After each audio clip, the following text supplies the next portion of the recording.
জাতীয় থেকে আন্তর্জাতিক প্রান্তিক জনপদ থেকে নগর চারপাশে ঠিক কী ঘটছে এই মুহূর্তে তা নিয়ে আয়োজন এখন চারদিক। সঙ্গে আছি আমি সিফাত শাহরিয়ার। চট্টগ্রামে বাংলাদেশ ওয়েস্ট ইন্ডিজ ম্যাচে দায়িত্ব পালনে যাওয়ার সময় বাস দুর্ঘটনায় আহত হয়েছেন অন্তত 25 পুলিশ সদস্য। দুপুর 2:30টার দিকে দামপাড়া পুলিশ লাইনে এই দুর্ঘটনা ঘটে। এদের মধ্যে 12 জনকে চট্টগ্রাম মেডিকেলে ভর্তি করা হয়েছে।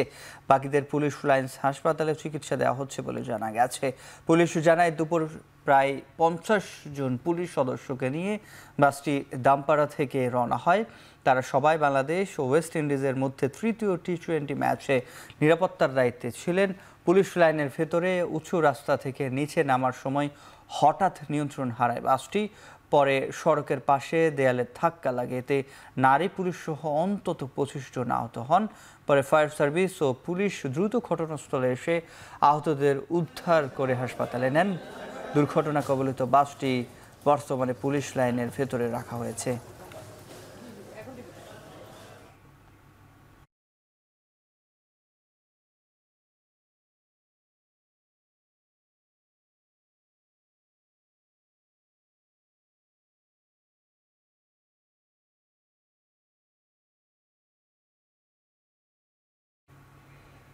চট্টগ্রাম মেডিকেল কলেজ হাসপাতাল থেকে আহতদের সবশেষ জানাতে সরাসরি যুক্ত হচ্ছেন সহকর্মী হুসাইন জিয়াদ। দুর্ঘটনার বিস্তারিত জানাবেন, আহতদের মধ্যে গুরুতর কেউ আছে কিনা?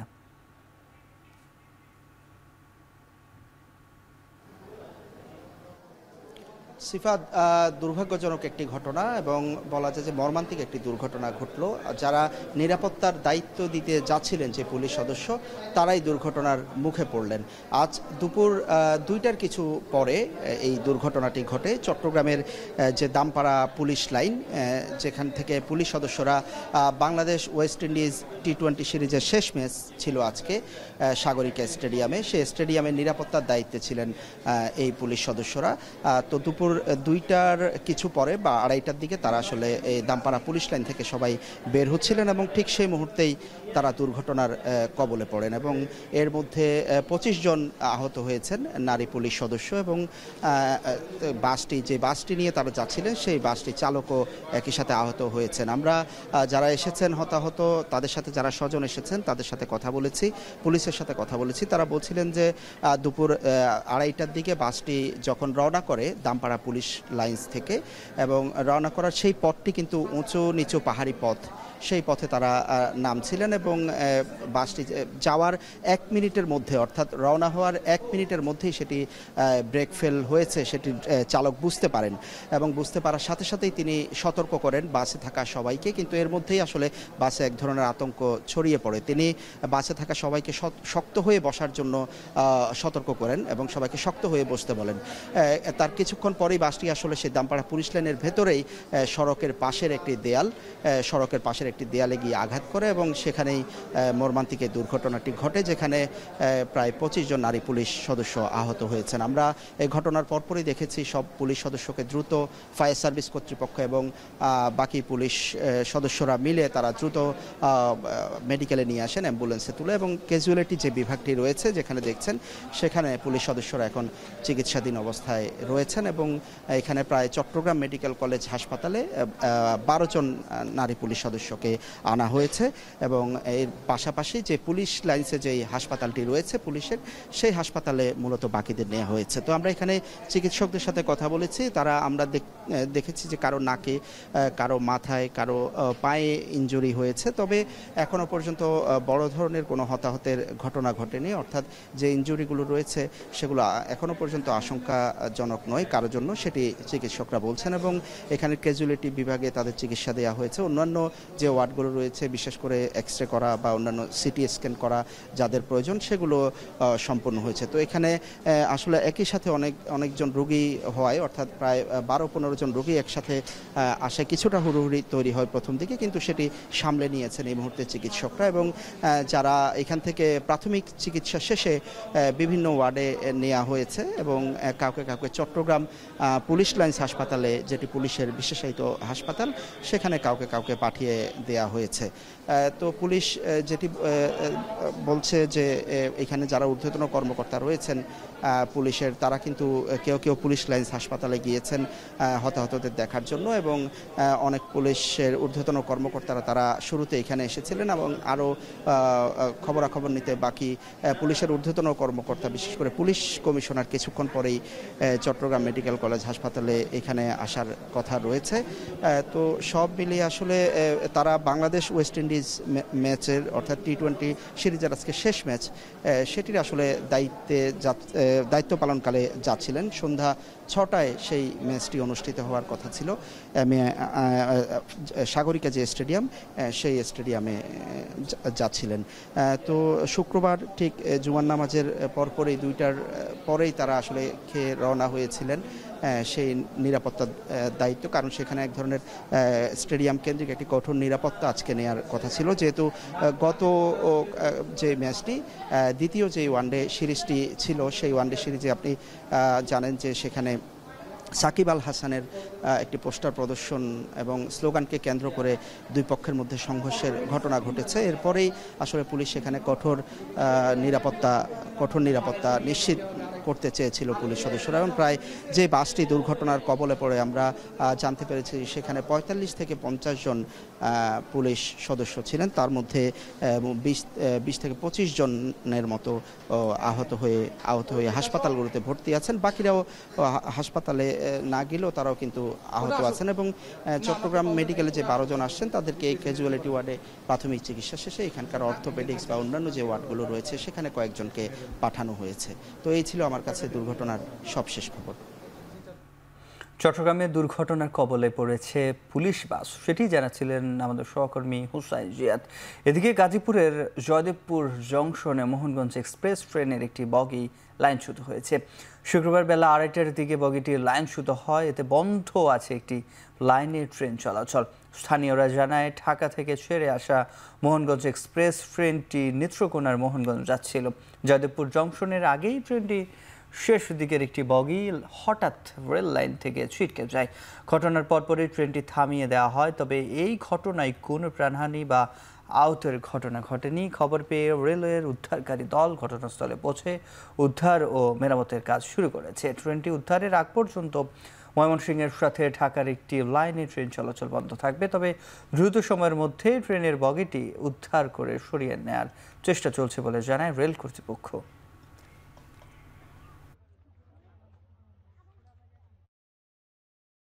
অন্তর্বর্তী সরকার রাজনৈতিক দলগুলোর মধ্যে চলমান সংকট তৈরি করেছে বলে মন্তব্য করেছেন বিএনপির মহাসচিব মির্জা ফখরুল ইসলাম আলমগীর। বলেন, নির্বাচন বানচালের জন্য একটি মহল উঠে পড়ে লেগেছে। শুক্রবার প্রেস ক্লাবের জেএসডির প্রতিষ্ঠাবার্ষিকী উপলক্ষে আয়োজিত আলোচনা সভায় কথা বলেন তিনি। বিএনপি মহাসচিব আবারও বলেন, জাতীয় নির্বাচনের আগে গণভোটের কোনো সুযোগ নেই। একই অনুষ্ঠানে গণ অধিকার পরিষদের সভাপতি নুরুল হক নূর বলেন, দেশ নয় দলের স্বার্থেই জাতীয় নির্বাচনের আগে গণভোট চাওয়া হচ্ছে। এদিকে নাগরিক ঐক্যের সভাপতি মাহমুদুর রহমান মান্না বলেন, ঐকমত্য কমিশনের সুপারিশে নোট অফ ডিসেন্ট না রেখে জাতির সাথে প্রতারণা করা হয়েছে।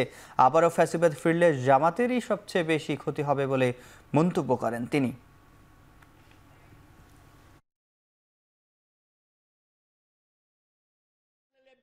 শুধু রাজনৈতিক ফায়দা লাভের জন্য, মানুষকে বিভ্রান্ত করার জন্য, নিজেদের ধান্দাবাজির জন্য বলছে যে গণভোট জাতীয় নির্বাচনের আগে। ধান্দাবাজিটা কি? ওই পর্দার আড়ালের আলোচনা আমরা জানি। অনেকে বিরোধী দল হতে দেন দরবার চালাচ্ছে যে আমাদেরকে স্বীকৃতি দেবেন, তাহলে আমরা আছি।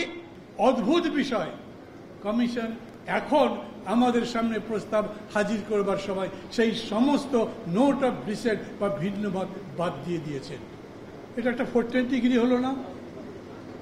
এই প্রথম ডক্টর ইউনূস এবং তার সরকার শুনলেন যে তারা জাতির সঙ্গে এবং বিএনপির সঙ্গে বিশেষ করে প্রতারণা করেছে। আজকে যে সংকট তৈরি হয়েছে, এই সংকট সত্যিকার অর্থে তৈরি করেছেন বর্তমান অন্তর্বর্তীকালীন সরকার। নির্বাচনকে আজকে আপনার বানচাল করার জন্য, সেই নির্বাচনকে বিলম্বিত করবার জন্য একটা মহল উঠে পড়ে গিয়েছে। বিভিন্নভাবে বিভিন্ন কথাবার্তা বলে জনগণকে বিভ্রান্ত করার চেষ্টা করছে। কিন্তু আমরা খুব পরিষ্কার করে বলতে চাই, গণভোট নির্বাচনের আগে করার কোনো সুযোগ এখন আর নাই। বিদেশ যাত্রা আটকে দেয়া কি কোনো অনাকাঙ্ক্ষিত ভুল নাকি ষড়যন্ত্রের আভাস, সেটি বের করার আহ্বান জানিয়েছেন বিএনপি নেতা ডক্টর এহসানুল হক মিলন। শুক্রবার প্রেস ক্লাবে জরুরি সংবাদ সম্মেলনে তিনি বলেন, বিদেশ যাত্রা আটকে দিলেও উপযুক্ত কারণ জানাতে পারেনি বিমানবন্দর কর্তৃপক্ষ। বলেন, এমন ঘটনা অতীতের নেক্কারজনক স্মৃতিগুলোকে মনে করিয়ে দিয়েছে। অন্তর্বর্তী সরকারকে এই ঘটনার সদুত্তর দেওয়ার আহ্বান জানান সাবেক এই শিক্ষা প্রতিমন্ত্রী। বৃহস্পতিবার এহসানুল হক মিলনকে ভ্রমণ নিষেধাজ্ঞার কারণ দেখিয়ে হযরত শাহজালাল আন্তর্জাতিক বিমানবন্দর থেকে ফেরত পাঠিয়েছে ইমিগ্রেশন কর্তৃপক্ষ।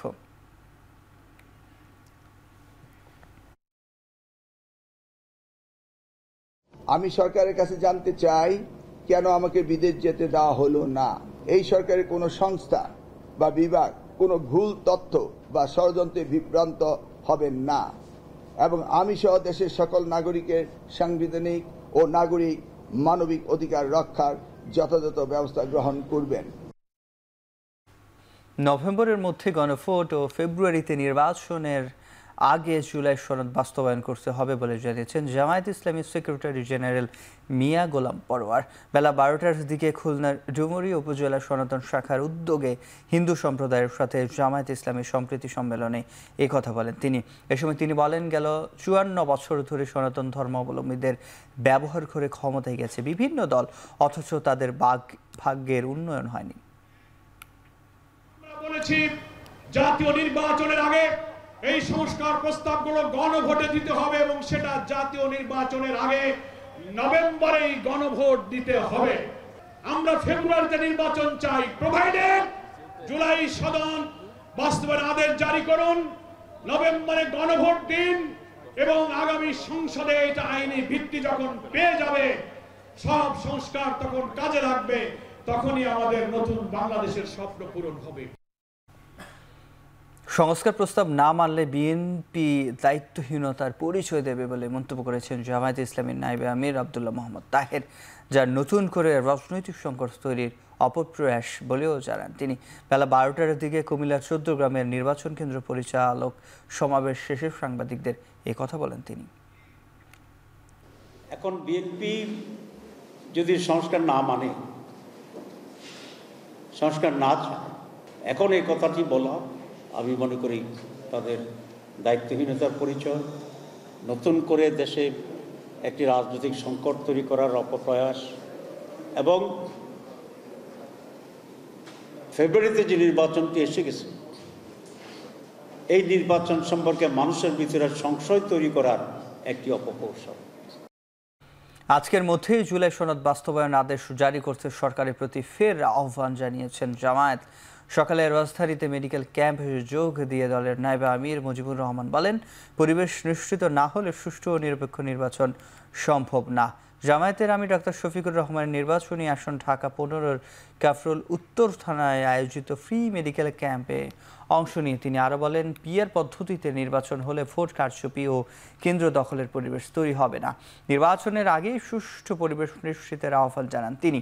অনুষ্ঠানে শারীরিক ও মানসিক অসুস্থতা রোধে ধর্মীয় অনুশাসন মেনে চলার আহ্বান জানান অধ্যাপক মুজিবুর রহমান। আমাদের নির্বাচনের আগে নির্বাচনী পরিবেশ দরকার। আমার ভোট আমি দিব, যাকে ইচ্ছা তাকে দিব, এটার লক্ষ্যে আমাদেরকে আগামীতে পিআর পদ্ধতিতে নির্বাচন করার জন্য আমরা গণভোটের দাবি করেছি। আজকের মধ্যেই প্রধান উপদেষ্টাকে আমরা বলেছি, অধিকাংশ দল তারা চায় এখানে পিআর পদ্ধতি, এই পদ্ধতি চালু হলে এখানে ডাকাতি হবে না। আওয়ামী লীগের সঙ্গে এনসিপির সমঝোতার প্রশ্ন অবান্তর বলে মন্তব্য করেছেন দলের দক্ষিণাঞ্চলের মুখ্য সংগঠক হাসনাত আবদুল্লাহ। দুপুরে পিরোজপুর উপজেলার পরিষদ মিলনায়তনে এনসিপির জেলা সমন্বয় সভায় এ কথা বলেন তিনি। এ সময় তিনি বলেন, বিএনপি ও জামায়াতের সঙ্গে দূরত্বের বিষয়টিও ঠিক নয়।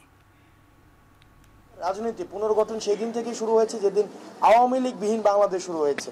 তো এই ক্ষেত্রে আওয়ামী লীগের আবার পুনর্বাসন, আওয়ামী লীগের আবার হচ্ছে আপনার কোনোভাবে এই সমঝোতা, এই প্রশ্নগুলোই অবাঞ্ছিত, বিশেষ করে এনসিপির কাছে। বিএনপি এবং জামাতের সাথে যে দূরত্ব তৈরি হয়েছে যেটি বলছেন সেটি সত্য নয়। কোনো শক্তি ফেব্রুয়ারির নির্বাচন পেছাতে পারবে না বলে জানিয়েছেন প্রধান উপদেষ্টার প্রেস সচিব শফিকুল আলম।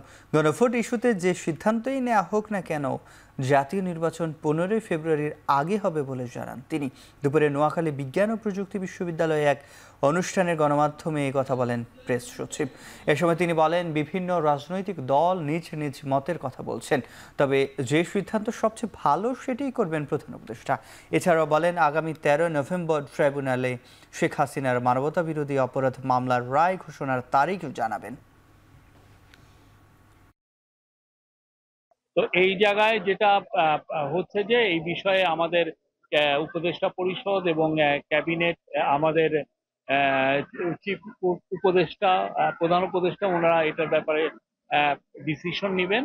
বাট যে কোনো ডিসিশনই হোক না কেন, ইলেকশন 15 ফেব্রুয়ারির আগে, ফেব্রুয়ারি প্রথমার্ধে হবে। এইটা কোনো শক্তি না এই ইলেকশনকে পিছানোর। অবৈধ ও অনিয়মিত আরও 310 জন বাংলাদেশিকে দেশে পাঠালো লিবিয়ার সরকার। এর মধ্যে কয়েকজন অসুস্থ ও অপহরণের শিকার ছিলেন। সকাল 8টায় লিবিয়া ফেরত বাংলাদেশিদের বহনকারী বিশেষ বিমান হজরত শাহজালাল আন্তর্জাতিক বিমানবন্দরে অবতরণ করে।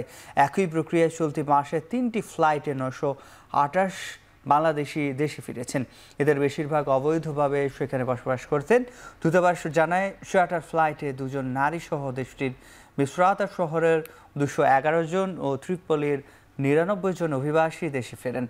তবে এখনও ত্রিপোলি ও বেনগাজিতে আরও কিছু বাংলাদেশি আটক রয়েছে। তাদের দ্রুত দেশে পাঠাতে কাজ করছে দূতাবাস। গত 2 বছরে দেশটি থেকে 7,000-এর বেশি বাংলাদেশিকে দেশে পাঠানো হয়েছে।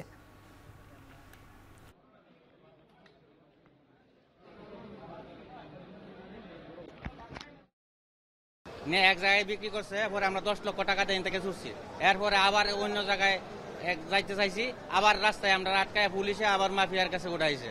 পরে আবার ওই জায়গায় আবার আমরা দেখেছি 10 লক্ষ টাকা দিয়ে থেকে ছুটছি। ছুটার পরে আমি আবার আইসা পড়ছি। মাফিয়া গ্রুপে আটকাইয়া ওরা হস্ত নষ্ট করছে তোর বাইতে 30 লক্ষ টাকা লাগবে, নাহলে তোর লাশ আমরা জঙ্গলে ফেলাই দেব। তা আমরা অনেক বাড়িঘর আমরা যতটুকু আছিল জায়গা সম্পদ সব বিক্রি করে দিয়া অলরেডি 12 লক্ষ টাকা দিয়ে দিছি। ইসলামী অ্যাকাউন্ট নাম্বার দিছে, ইসলামী অ্যাকাউন্ট নাম্বার দেওয়ার পরে আপনারা ওই অ্যাকাউন্ট নাম্বারে আমরা টাকা ট্রান্সফার করছি।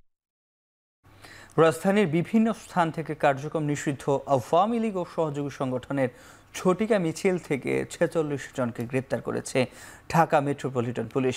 শুক্রবার আওয়ামী লীগের পক্ষে ঝটিকা মিছিলের সময় তাদের গ্রেপ্তার করা হয়। গ্রেপ্তারকৃতরা ঢাকা ও ঢাকার বাইরে রাজনৈতিকভাবে বিভিন্ন পদে বহাল রয়েছে বলে শুক্রবার বিকেলে এক ব্রিফিংয়ে জানান ডিএমপির মিডিয়া অফিসার মোহাম্মদ তালিবুর রহমান। এ সময় তিনি বলেন, জনমনে বিভ্রান্তি তৈরি করার জন্যই উদ্দেশ্য প্রণোদিতভাবে এসব মিছিল করা হচ্ছে। যারা আর্থিক প্রণোদনা দিচ্ছেন তাদেরকেও গ্রেপ্তারের চেষ্টা চলছে বলে জানানো হয়। মিছিলকারীরা মিছিল শেষে আবার বিভিন্ন জায়গায় ছড়িয়ে ছিটিয়ে আত্মগোপনে চলে যাচ্ছেন। তবে রেকর্ড চেক করেই গুরুতর অপরাধীদের মামলা দেওয়া হচ্ছে। যে কোনো পরিস্থিতি সামাল দিতে পুলিশ প্রস্তুত বলেও জানান এই কর্মকর্তা। স্থানে অভিযান পরিচালনা করে কার্যক্রম নিষিদ্ধ আওয়ামী লীগ এবং সহযোগী সংগঠনের 46 নেতাকর্মীকে গ্রেফতার করেছে ঢাকা মেট্রোপলিটন পুলিশ। আমরা যে গ্রেফতারগুলো করছি একদম তাৎক্ষণিকভাবে ঝটিকা মিছিলে যাদের পাওয়া যাচ্ছে এবং সুনির্দিষ্ট অভিযোগের ভিত্তিতেই আমরা গ্রেফতার করার পরে যাচাই বাছাই করে দেখছি তাদের পূর্বাপর যে ইতিহাস সেটা যাচাই বাছাই করে তারপর আমরা সন্তুষ্ট হলেই কিন্তু তাকে মামলায় চালান দেওয়া হচ্ছে। বাজারে দেখা মিলছে শীতকালীন আগাম সবজির। শিম, ফুলকপি, বাঁধাকপি, মূলা ও অন্যান্য সবজির আমদানি ভরপুর থাকলেও দাম নিয়ে উদ্বেগ ক্রেতাদের। মাছের বাজারে অস্থিরতা, নিষেধাজ্ঞার শেষে ইলিশের দেখা মিললেও ধরার সক্ষমতা নেই ক্রেতাদের। আমদানি ও নিষেধাজ্ঞার অজুহাত বিক্রেতাদের। কারওয়ান বাজারের দেশের বিভিন্ন স্থান থেকে আসা সবজির আমদানির তুলনায় চাহিদা কম থাকলেও মিলছে না 60 টাকার নিচে। সপ্তাহের ব্যবধানে প্রতিটি সবজির দাম বেড়েছে 10 থেকে 20 টাকা পর্যন্ত।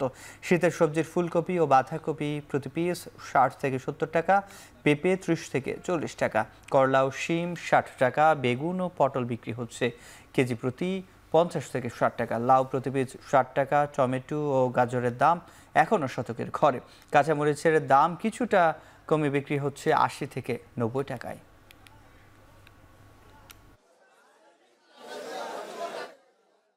শীতকালীন যে সবজিগুলো আছে সেগুলোর দাম এখন অনেক বেশি। ফুলকপি এটা 20 টাকা বা 30 টাকা কেজি থাকার কথা, সেখানে আমরা কিনতে হচ্ছে 60 টাকা বা 70 টাকা করে। কাঁচা সবজির সব থেকে দামগুলো গেছে সপ্তাহে, এই সপ্তাহে 20 টাকা কমছে। যেরকম যেগুলো আগে ছিল 80 টাকা, এই সপ্তাহে 60 থেকে 50 টাকা। সামনে দিয়ে আরো দাম কমবে, নতুন নতুন সবজি আসা শুরু হইলে। ছোটটার মাছ দামটা কিছুটা সহনীয় পর্যায়ে আছে, কিন্তু ওইটার দাম অনেক বেশি, 2000-এর উপরে। মাছের দাম, সব জিনিসপত্রের দাম ঊর্ধ্বগতি, যার কারণে আমরা কিনতে এসেও চলে যাচ্ছি, কেনার মতো আমাদের সেই সামর্থ্য নেই। ইলিশ মাছ এই আমরা সিজনের আগে বেচে এই মাছ 1800, অন বেচতে 2000, কেজি 200 টাকা বাড়তি। মাছ ধরা নিষেধাজ্ঞা শেষ হওয়ার পরও বরগুনার বাজারে কাটেনি ইলিশের খরা। কেজিতে 300 থেকে 400 টাকা পর্যন্ত বেড়েছে ইলিশের দাম। বাজারে সামুদ্রিক মাছ না আসায় বরগুনায় বেড়েছে রূপালী ইলিশের দাম। সপ্তাহ ব্যবধানে বিষখালী পায়রা নদীর ইলিশের দাম বেড়েছে কেজিতে 300 থেকে 400 টাকা। 22 দিনের নিষেধাজ্ঞা শেষে জেলেরা গভীর সমুদ্রে মাছ শিকারে গেলেও সমুদ্রে উত্তাল থাকায় ফিরে এসেছেন। ফলে ইলিশের সরবরাহে দেখা দিয়েছে ঘাটতি, তাতেই বাড়ছে দাম। বর্তমানে 300 থেকে 350 গ্রামের ইলিশ প্রতি কেজি 1100 টাকা, 700 থেকে 800 গ্রামের ইলিশ 2000 থেকে 2200 টাকা এবং 1 কেজি বা তার বেশি ওজনের ইলিশ 2500 থেকে 2800 টাকা বিক্রি হচ্ছে। সাভারের আশুলিয়ায় আর মন্টু নামে এক নাট্য অভিনেতার বাসভবনে অভিযান চালিয়ে বিদেশি পিস্তল, বিপুল পরিমাণ কার্তুজ সহ বিভিন্ন মাদক উদ্ধার করেছে যৌথ বাহিনী। এই ঘটনায় মন্টুর ছেলে সহ 4 জনকে আটক করা হয়েছে।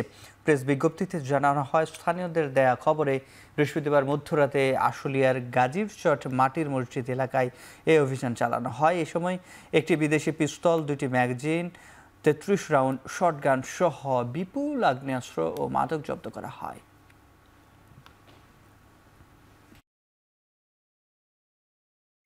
রাজশাহীর বাঘায় চরের জমি দখলকে কেন্দ্র করে গুলি করে প্রকাশ্যে হত্যায় জড়িতদের দ্রুত গ্রেপ্তার ও ফাঁসির দাবিতে মানববন্ধন করেছে এলাকাবাসী ও নিহতদের স্বজন। এ সময় হত্যাকাণ্ডে জড়িতদের ফাঁসির দাবি জানান তারা। শুক্রবার উপজেলার চর খানপুরের বাজারে ঘণ্টাব্যাপী এই বিক্ষোভ ও মানববন্ধন পালন করে তারা। এতে একত্রতা জানিয়ে স্থানীয় বিভিন্ন সামাজিক রাজনৈতিক সংগঠনের নেতারা ও যোগ দেন। এ সময় বক্তারা জানায়, দীর্ঘদিন থেকে কুষ্টিয়ার কাকন বাহিনীর লোকেরা ক্ষমতা অস্ত্রের জেরে চরের জমি নিয়ে রবি, মমতাজ সহ খানপুর, চাঁদপুর চরের লোকদের সাথে বিবাদে জড়াচ্ছে। সবশেষ গত 28 অক্টোবর চরে খড় কাটা ও জমি দখল নিয়ে সংঘর্ষে 3 জনের মৃত্যু হয়। এদিকে এলাকাটি রাজশাহীর বাঘা, নাটোরের লালপুর ও কুষ্টিয়ার ভেড়ামারা উপজেলার ত্রিমুখী সীমান্তে পদ্মার চর হওয়ায় আইনশৃঙ্খলা বাহিনীও মামলা নিয়ে গড়িমসি করছে বলে অভিযোগ করেন এলাকাবাসী। সারা দেশে সচেতনতার বার্তা ছড়িয়ে দিতে রাজশাহীতে শোভাযাত্রা করেছে বাংলাদেশ স্তন ক্যান্সার সচেতনতা ফোরাম ও ওয়ার্ল্ড ক্যান্সার সোসাইটি বাংলাদেশ সহ 47টি স্বেচ্ছাসেবী সংগঠন। সকালে রাজশাহীর সাহেব বাজারের 0 পয়েন্টে গোলাপি সড়কে শোভাযাত্রার অংশ নেয় বিভিন্ন সংগঠন। শোভাযাত্রাটি ঢাকা থেকে শুরু হয়ে রাজশাহী ও খুলনায় মোট 17টি স্থানে সচেতনতা কার্যক্রম পরিচালনা করবেন তারা।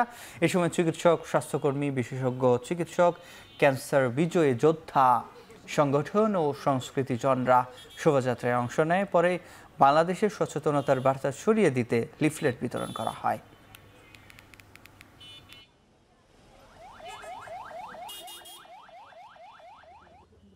কাল থেকে পর্যটকদের জন্য সেন্ট মার্টিন ভ্রমণের সুযোগ থাকলেও যাত্রী সংকটে জাহাজ না চালানোর সিদ্ধান্ত নিয়েছেন মালিকরা। নভেম্বর থেকে জানুয়ারি পর্যন্ত 3 মাস নির্দিষ্ট শর্তে পর্যটকদের সেন্ট মার্টিনে যাওয়ার অনুমতি দিয়েছে সরকার। কিন্তু নভেম্বরে শুধু দিনের বেলা ঘুরে ফিরে আসার শর্ত থাকায় অনেক পর্যটকই ভ্রমণ পরিকল্পনা থেকে সরে যাচ্ছেন। পর্যটকদের দাবি, দিনে গিয়ে দিনে ফেরার নিয়মে এমন দূরত্ব পাড়ি দিয়ে ভ্রমণ করা সময় সাপেক্ষ ও ক্লান্তিকর। এই অবস্থায় প্রস্তুতি নিয়েও জাহাজ মালিকরা নভেম্বরে জাহাজ না চালানোর সিদ্ধান্ত নিয়েছেন। তাই কক্সবাজার শহরে যে স্থান থেকে সেন্ট মার্টিনগামী জাহাজ ছড়ায় কথা, সেই নুরিয়ার চড়া সেটিঘাট প্রায় জনশূন্য। সরকারের প্রজ্ঞাপন অনুযায়ী ডিসেম্বর ও জানুয়ারি এই 2 মাস রাত্রিযাপনের অনুমতি থাকলেও ফেব্রুয়ারি থেকে আবারও 9 মাসের জন্য পর্যটক যাতায়াত বন্ধ থাকবে সেন্ট মার্টিনে। দ্বীপের পরিবেশ ও জীববৈচিত্র্য রক্ষায় দেওয়া হয়েছে 12টি কঠোর নির্দেশনা।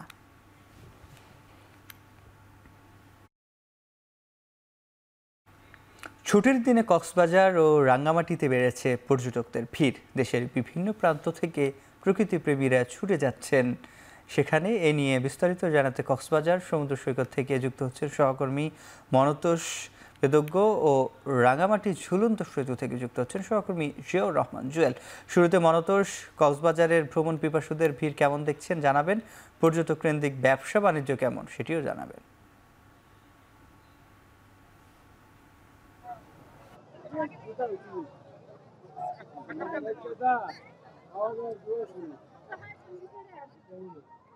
সিফাত, সৈকতে এই মুহূর্তে মানুষের একেবারে উপচে পড়া ভিড় বলা যায়। সকাল থেকে আমরা দেখছি সৈকতের সবকটি পয়েন্ট আসলে লোকারণ্য হয়ে আছে এবং দেশের নানা প্রান্ত থেকে যারা এসেছেন তাদের পাশাপাশি এখানে স্থানীয় যারা লোকজন রয়েছেন তাদের অনেকেও কিন্তু সৈকতে এই মুহূর্তে ভিড় করছেন। কিছুক্ষণ আগে সূর্য অস্তমিত হয়েছে এবং এই যে সমুদ্র তীর, এই তীরে দাঁড়িয়ে কিন্তু সমুদ্রের যে সূর্যাস্তের যে সৌন্দর্য সমুদ্রের বুকে সেটি তারা উপভোগ করেছেন। এবং এখানে যারা এসছেন তাদের অনেকের সাথে কথা বলেছি, তারা যেটি বলছেন যে ছুটির এই দিনগুলোতে আসলে তারা ছুটে আসেন কক্সবাজারের যে অপরূপ পাহাড় প্রকৃতি কিংবা এখানকার সমুদ্রের প্রতি তাদের যে টান, সে কারণে কিন্তু তারা এখানে প্রতি বছর প্রতিবার অবসর পেলেই কিন্তু তারা ছুটে আসেন। এবং আজকে ছুটির দিন হিসেবে আজকেও সেভাবেই পর্যটকদের উপস্থিতি আছে। এখানে হোটেল মালিক যারা রয়েছেন তাদের কয়েকজনের সাথে আমরা কথা বলেছি, তারা যেটি বলছেন যে এই মুহূর্তে 60 থেকে 70% পর্যন্ত কক্ষ কিন্তু বুকিং রয়েছে। সব মিলে পর্যটকের যে উপস্থিতি, এটির কারণে এখানে যারা ভ্রমণে আসছেন কিংবা এখানে যারা পর্যটন কেন্দ্রিক যারা ব্যবসা বাণিজ্যের সাথে জড়িত তারা কিন্তু স্বস্তিতে রয়েছেন। এবং এখানে সৈকতে যারা ক্ষুদ্র ব্যবসায়ী রয়েছেন, যারা এখানে ছবি তোলেন কিংবা এখানে যারা ছাতা চেয়ারের ব্যবসার সাথে জড়িত এবং যারা ভ্রাম্যমাণ হকার রয়েছেন, সবার মাঝে কিন্তু এই স্বস্তিটা আসলে রয়েছে। সৈকত ছাড়াও এখানে কক্সবাজারের যে অন্যান্য দর্শনীয় স্থানগুলো রয়েছে, বিশেষ করে মহেশখালী দ্বীপে সি ট্রাক করে যাওয়ার যে সুযোগ, সেই সুযোগটি অনেকে লুফে নিচ্ছেন এবং সেখানকার ঐতিহাসিক যে আদিনাথ মন্দির, সেই মন্দিরেও কিন্তু অনেকে ঘুরতে যাচ্ছেন। এর পাশাপাশি কক্সবাজার শহরের যে বৌদ্ধবিহার রয়েছে, এখানে পার্শ্ববর্তী যে রামু উপজেলার বৌদ্ধবিহারগুলো রয়েছে এবং কক্সবাজার টেকনাফ মেরিন ড্রাইভ সড়কের পার্শ্ববর্তী যে দর্শনীয় স্থানগুলো রয়েছে, ইনানি, হিমছড়ি, দরিয়ানগর, এইসব স্থানেও কিন্তু পর্যটকদের যে আনাগোনা সেটি বেড়েছে। এবং এইসব জায়গায় যেসব ব্যবসা প্রতিষ্ঠান আসলে গড়ে উঠেছে, বিশেষ করে এখানে পর্যটন পণ্যের যে দোকান, বিশেষ করে এখানে বিপুল পরিমাণে আসলে কক্সবাজার এলাকায় কিন্তু শুটকি উৎপাদন হয়, সেই শুটকির একটি ব্যাপক চাহিদা পর্যটকদের মাঝে রয়েছে। এর বাইরে মিয়ানমারের যে আচার কিংবা অন্যান্য মিয়ানমারের পণ্য সামগ্রী, সেটিরও পর্যটকদের মাঝে বেশ চাহিদা রয়েছে এবং এই প্রতিষ্ঠানগুলোতে কিন্তু সেই সব পণ্যের বেচা কেনা বেড়েছে। এবং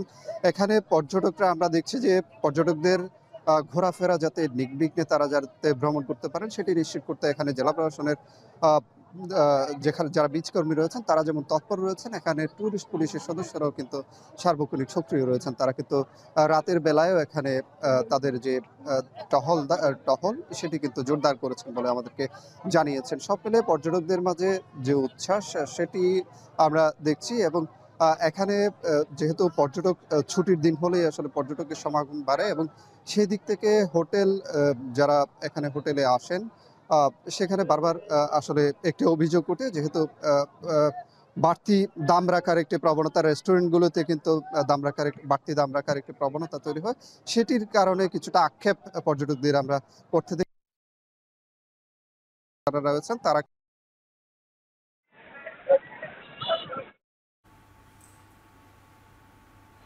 কক্সবাজার সমুদ্র সৈকত থেকে যুক্ত ছিলেন সহকর্মী মন্তোষ। এবার যেতে চাই রাঙ্গামাটিতে, জুয়েল আছেন সেখানে। জুয়েল, ছুটির দিনে পর্যটক সমাগম কেমন দেখছেন জানাবেন। সিফাত, আপনি জানেন যে পাহাড়, ঝর্ণা, হ্রদের শহর রাঙ্গামাটিতে সারা বছরই পর্যটকে মুখর থাকে। বিশেষ করে যে বর্ষার শেষে এই যে শীত মৌসুম শুরু হওয়ার প্রাককালেই অক্টোবর থেকে বিশেষ করে ফেব্রুয়ারি পর্যন্ত যে টানা পর্যটন মৌসুম, সেই শীত মৌসুমের আগেই এখন আমরা বিপুল সংখ্যক পর্যটকদের উপস্থিতি দেখেছি। এর আগে যেটি হয়েছে গত 30শে জুলাই থেকে 23শে অক্টোবর পর্যন্ত 3 মাস ব্যাপী প্রায় এই রাঙ্গামাটির যে প্রধান যে আইকন পর্যটনের ঝুলন্ত সেতুটি, সেটি পানিতে তলিয়ে থাকায় পর্যটকদের উপস্থিতি বেশ ব্যাপকভাবে কমে গিয়েছিল এবং এই কারণেই মূলত পর্যটনে কিছুটা ভাটা পড়েছিল।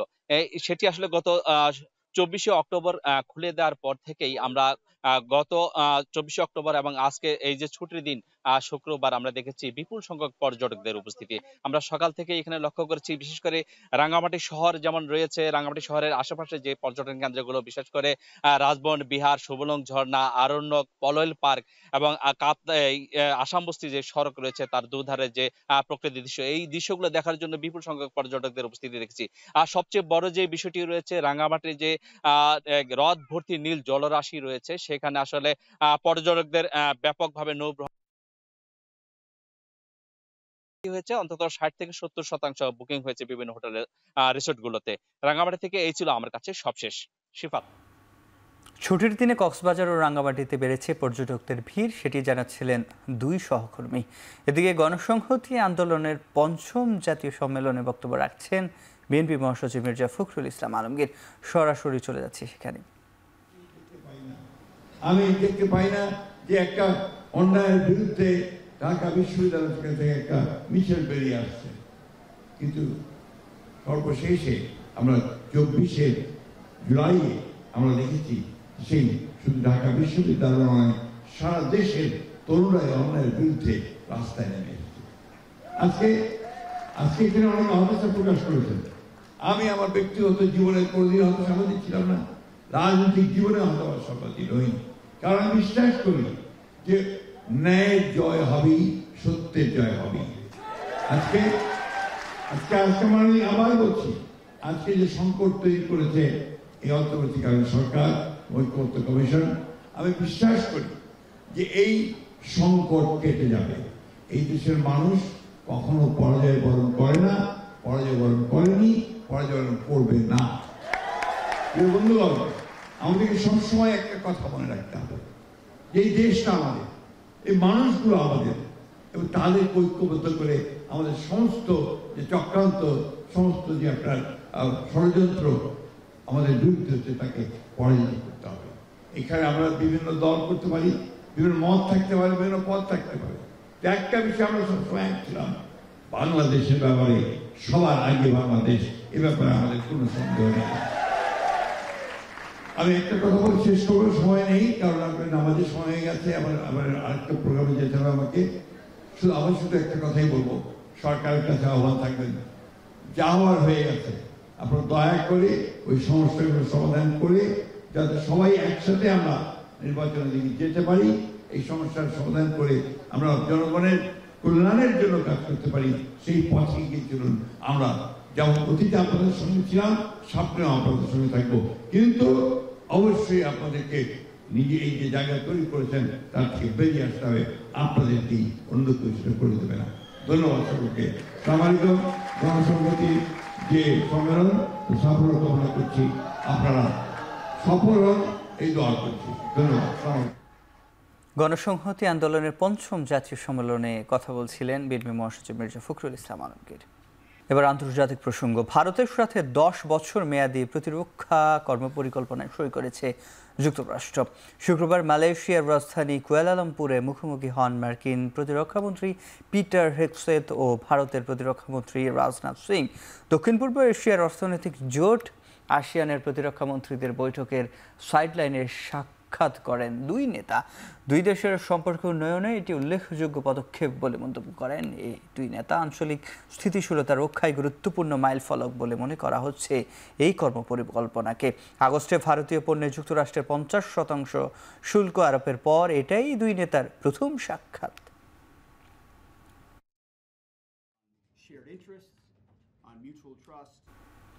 এক রাতে ইউক্রেনের ৬৫০-র বেশি ড্রোন ও অর্ধশতাধিক ক্ষেপণাস্ত্র হামলা চালালো রাশিয়া।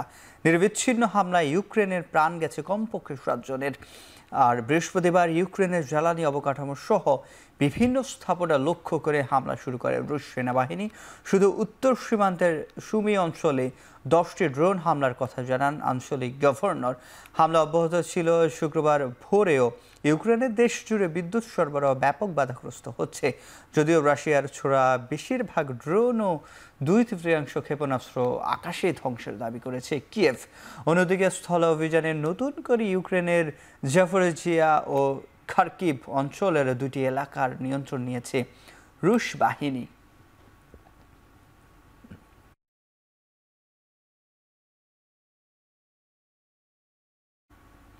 রাজকীয় উপাধি ত্যাগের পর এবার রাজপুত্র পদবি হারানোর পাশাপাশি রাজপ্রাসাদ উইন্ডসর ম্যানসনের রয়্যাল লজ থেকেও বিতাড়িত হচ্ছেন ব্রিটিশ রাজপুত্র প্রিন্স অ্যান্ড্রু।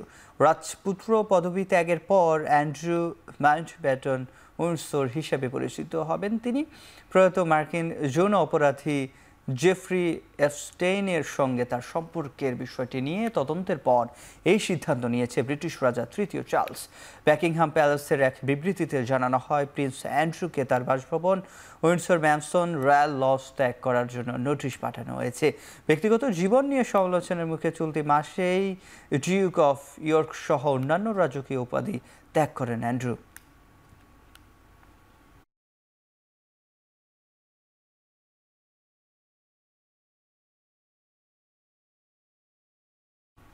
প্রবল বৃষ্টিতে সৃষ্ট আকস্মিক বন্যায় যুক্তরাষ্ট্রের নিউ ইয়র্ক শহরে 2 জনের মৃত্যু হয়েছে। পানির নিচে তলিয়ে গেছে শহরের রাস্তাঘাট, ঘরবাড়ি ও যানবাহন। বেশ কয়েকটি সড়কে জমেছে হাঁটু সমান পানি। গেল বৃহস্পতিবার শহর জুড়ে তীব্র বাতাসের সঙ্গে শুরু হয় প্রবল বৃষ্টি। নিউ ইয়র্ক শহরে ব্যবস্থাপনা জানিয়েছে, সেন্ট্রাল পার্কে 1.5 ইঞ্চির বেশি এবং লাগার্জিয়া বিমানবন্দরে রেকর্ড প্রায় 2 ইঞ্চি পরিমাণ বৃষ্টিপাত হয়, যা কয়েক দশকের মধ্যে সর্বোচ্চ বৃষ্টির রেকর্ড। প্লাবিত এলাকায় বাসিন্দাদের সাবধানে চলাচলের নির্দেশ দিয়েছে স্থানীয় কর্তৃপক্ষ। শুক্রবার মধ্যরাত পর্যন্ত নিউ ইয়র্কের 5টি অঞ্চলে জারি করা হয়েছে উচ্চ বায়ুর সতর্কতা। জলাবদ্ধতার সঙ্গে বাতাস ও বৃষ্টিতে বিপর্যস্ত শহরের বাসিন্দারা।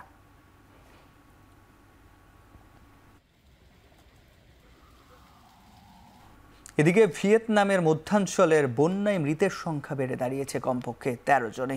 নিখোঁজ রয়েছে আরও 11 জন। রেকর্ড বৃষ্টির জেরে সৃষ্ট বন্যায় দক্ষিণ পূর্ব এশিয়ার দেশটিতে 1,16,000-এর বেশি বাড়িঘর পানিতে তলিয়ে গেছে। নষ্ট হয়েছে 5,000 হেক্টরের বেশি জমির ফসল। ভেঙে পড়েছে সড়ক ও রেল যোগাযোগ। বিভিন্ন এলাকার বিচ্ছিন্ন বিদ্যুৎ সংযোগ। প্রাণঘাতী ঝড় ও বন্যাপ্রবণ ভিয়েতনাম জুন থেকে অক্টোবর 5 মাস দুর্যোগের মৌসুম। তবে এবারের মতো বৃষ্টি বন্যা দেশটির সাম্প্রতিক ইতিহাসে নজিরবিহীন। 1964 সালের প্রলয়ঙ্কারী বন্যাকে সারিয়ে গেছে এবারের বন্যা, বলছেন অনেকে। স্থানীয় সময় শুক্রবার সকাল থেকে শনিবার রাত পর্যন্ত কিছু কিছু এলাকায় দৈনিক বৃষ্টিপাতের পরিমাণ 500 মিলিমিটার ছাড়িয়ে যেতে পারে বলে জানানো হয়েছে আভাসে।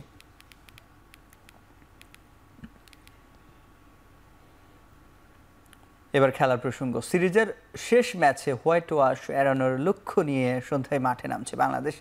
চট্টগ্রামের বীরশ্রেষ্ঠ ফ্লাইট লেফটেন্যান্ট মতিউর রহমান স্টেডিয়ামে ম্যাচ শুরু হবে সন্ধ্যা 6টায়। প্রথম 2 ম্যাচেই ছিল ব্যাটারদের ব্যর্থতার গল্প। টপ অর্ডার থেকে মিডল অর্ডার সব জায়গায় ছিল একই চিত্র।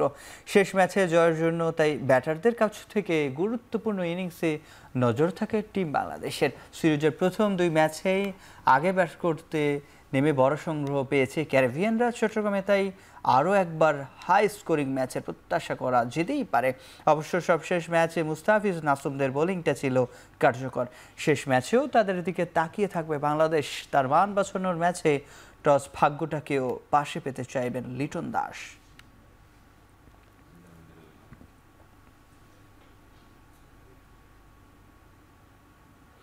14 নভেম্বর থেকে শুরু হচ্ছে SSC rising stars T20 tournament.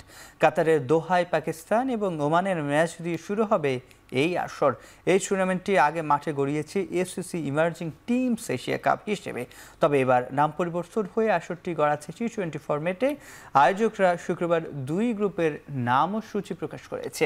Group এতে খেলবে বাংলাদেশ, আফগানিস্তান, হংকং ও শ্রীলঙ্কা। গ্রুপ বিতে খেলবে পাকিস্তান, ভারত, ওমান ও সংযুক্ত আরব আমিরাত। 14 থেকে 19 নভেম্বর পর্যন্ত প্রতিদিন মাঠে গড়াবে 2টি করে ম্যাচ। 21 নভেম্বর হবে সেমিফাইনাল আর 23 নভেম্বর ফাইনাল। ভারত ও পাকিস্তানের সবচেয়ে আলোচিত ম্যাচটি হবে 16 নভেম্বর।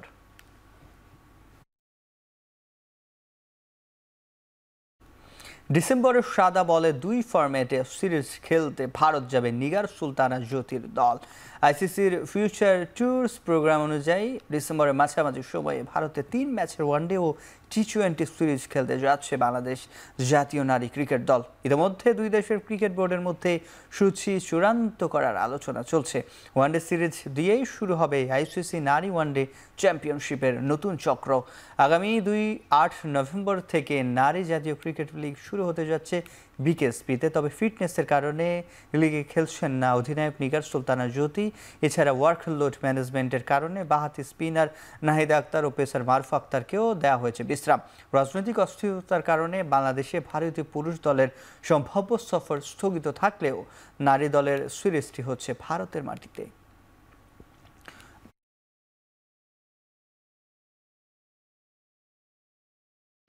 নভেম্বরের ফিফা উইন্ডোতে একটি মাত্র আন্তর্জাতিক ম্যাচ খেলবে আর্জেন্টিনা।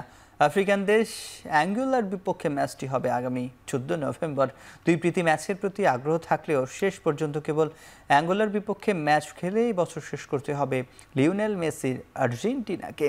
আফ্রিকান এই দেশটির রাজধানী শহর লুয়ান্ডোতে হবে ম্যাচ, তবে খেলার সময়সূচি নির্ধারণ করতে পারেনি দেশটি। আফ্রিকান প্রতিপক্ষের বিপক্ষে ম্যাচের আগে পরে আর্জেন্টিনা তাদের প্রস্তুতি নেবে স্পেনের মাটিতে।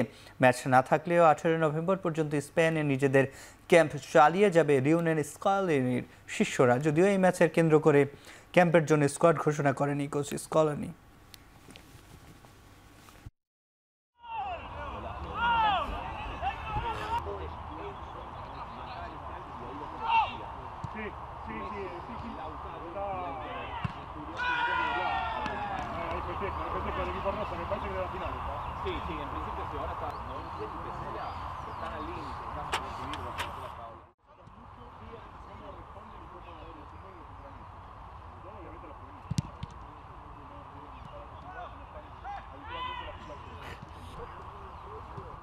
শেষ করছি এখন চারদিকে। এখন টেলিভিশন ওয়েবসাইটে দেখতে ভিজিট করুন www.এখন.tv, ফেসবুকে দেখতে ভিজিট করুন facebook.com/tv.এখন, ইউটিউবে দেখতে ভিজিট করুন youtube.com/এখন tv।